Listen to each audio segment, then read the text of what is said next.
Existe atualmente um tom geral de insatisfação com a MCU, onde até mesmo os fãs mais pacientes e que acreditam no projeto como um todo têm estado bem irritados com a inconsistência dos materiais mais recentes do estúdio. Em resposta a isso, existem no YouTube uma infinidade de vídeos tentando desvendar o que levou a Marvel ao estado atual. Muitas teorias foram levantadas e dedos apontados, com alguns inclusive apontando para a aposta maior do estúdio em representatividade, como a grande causadora dessa situação, o que sinceramente parece apenas preconceito disfarçado. Mas a verdade é que dois foram os fatores principais que levaram à atual situação do estúdio. E o primeiro é nada menos que a própria Disney Plus.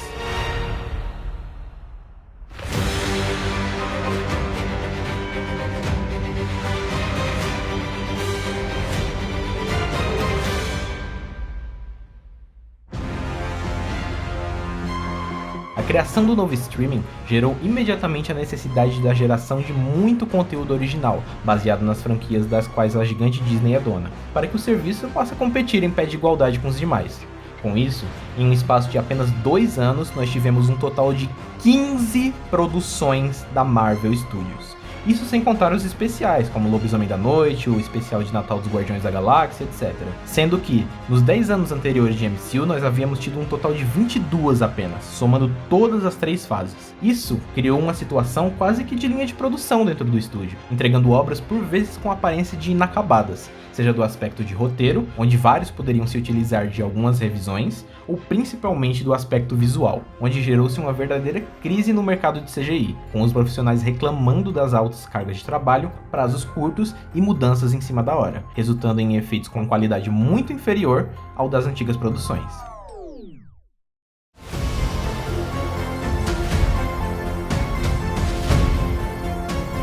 O ápice dessa situação se deu no recém-lançado Homem-Formiga e a Vespa Quantumania, onde em entrevistas anônimas ao portal Vulture, pessoas envolvidas com a pós-produção do longa revelaram que devido à colisão dos períodos de pós de Pantera Negra Wakanda para Sempre e Homem-Formiga, houve a necessidade de priorizar o Pantera, e o resultado foi uma menor força de trabalho disponível para Quantumania, gerando jornadas de trabalho ainda mais longas para estes profissionais já exaustos e a necessidade de atalhos para conseguir realizar o lançamento dentro do prazo, inclusive com cortes abruptos sendo feitos na montagem do filme para limar momentos que precisariam de mais esforços de pós-produção.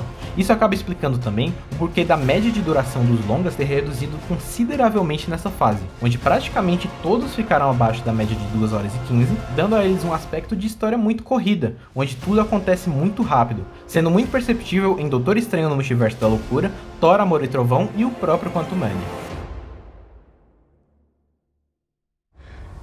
On your left.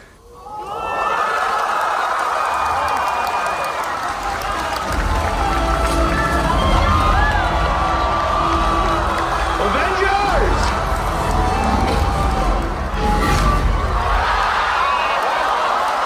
Assemble.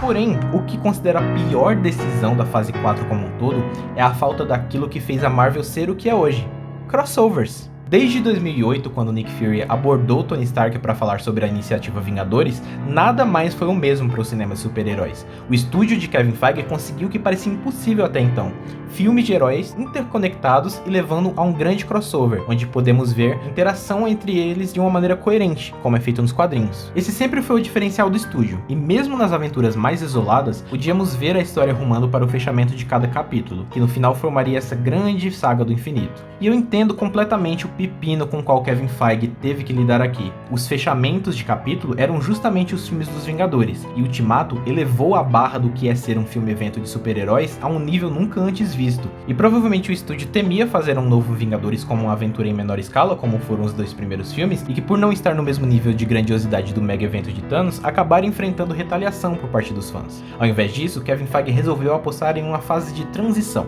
onde os personagens estão encontrando seu rumo após os grandes eventos cataclísmicos que viveram, ao mesmo tempo em que prepara o terreno para o surgimento de outras equipes, como os Thunderbolts e os Jovens Vingadores. O problema disso é que a falta de uma interação maior entre os personagens tornou-se uma ausência palpável dentro da fase, que em meio às suas apostas e um conteúdo mais diversificado, acabou perdendo um fio condutor mais claro e ficou sem um fechamento para essa primeira fase da saga do multiverso. Mesmo as obras que tratam mais diretamente sobre o tema do multiverso tiveram pouquíssima interação entre si, como é o caso de Loki, Doutor Estranho e Homem-Aranha, onde cada um abordou o multiverso à sua própria maneira.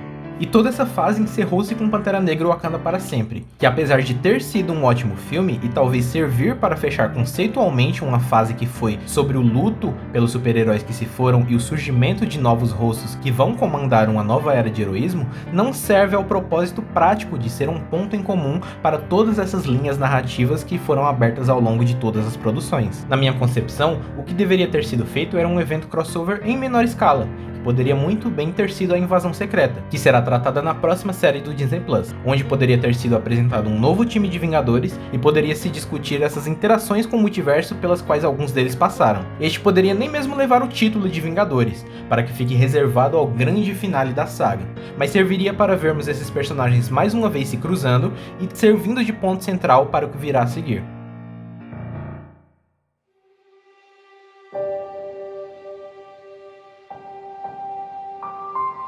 Vejam, se pegarmos as produções pós-Ultimato isoladamente, nós temos uma média boa de qualidade individual. Falando das 3 primeiras séries, elas foram genuinamente muito boas, tratando de temas importantes como luto, preconceito ou mesmo apresentando a própria grande ameaça dessa saga. Tivemos também a apresentação de novos heróis, nas séries do Cavaleiro da Lua, Miss Marvel e She-Hulk. E aqui foi onde tivemos uma maior oscilação em termos de qualidade de roteiro e efeitos. As 3 conseguiram apresentar personagens muito carismáticos que deveram conduzir essa saga, mas por serem ainda apostas, com certeza tiveram menos investimento e isso refletiu-se muito em qualidade de escrita, técnica ou mesmo em ambas.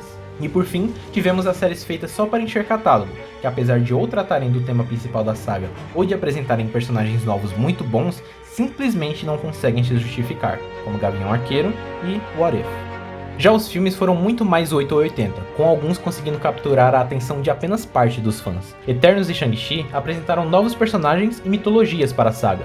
Enquanto Eternos tem uma qualidade técnica muito boa e ótima utilização de localidades reais em detrimento da supra-utilizada tela verde, sua temática e tom geral desviaram muito da fórmula do MCU, e isso pegou desprevenidos os fãs mais puristas, em decorrência do seu tom mais autoral. Shang-Chi cumpre bem seu papel. Seu personagem principal é carismático e o universo apresentado tem muito potencial, mas o filme falha em fugir do gênero e sofre muito com efeitos visuais mal trabalhados em seu terceiro ato. Viúva Negra é quase que um epílogo da saga do infinito, servindo mais para apresentar personagens que serão utilizados em Thunderbolts do que qualquer outra coisa. É um bom filme de ação que chega bem próximo a replicar o que foi Capitão América 2, mas a sua localização cronológica dentro do universo prejudica demais. Homem-Aranha, Pantera Negra e Doutor Estranho foram as sequências que conseguiram brilhar. Eles trataram a mitologia dos personagens com muito respeito, e têm roteiros e aspectos técnicos bem amarrados e com certeza foram o ápice dessa leva de filmes.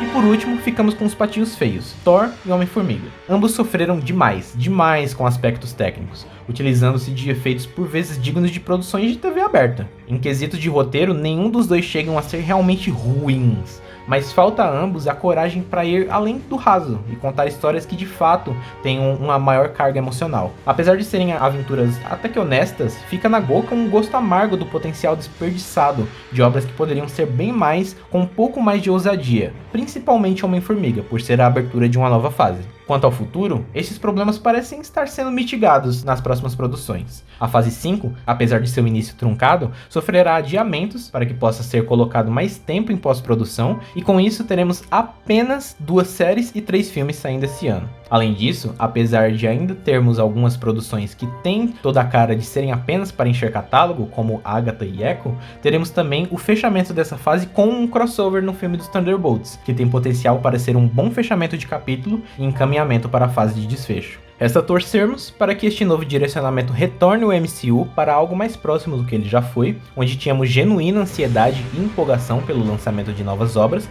e ficávamos emocionados já na vinheta da Marvel, e que a representatividade e a aposta em projetos mais autorais ainda tem espaço, porém não em detrimento da qualidade acima da quantidade. Se você gostou, não esqueça de dar um like, compartilhar com todo mundo que você conhece e nós nos vemos nos próximos vídeos. Meu nome é Diego e como sempre, esse foi mais um Verso.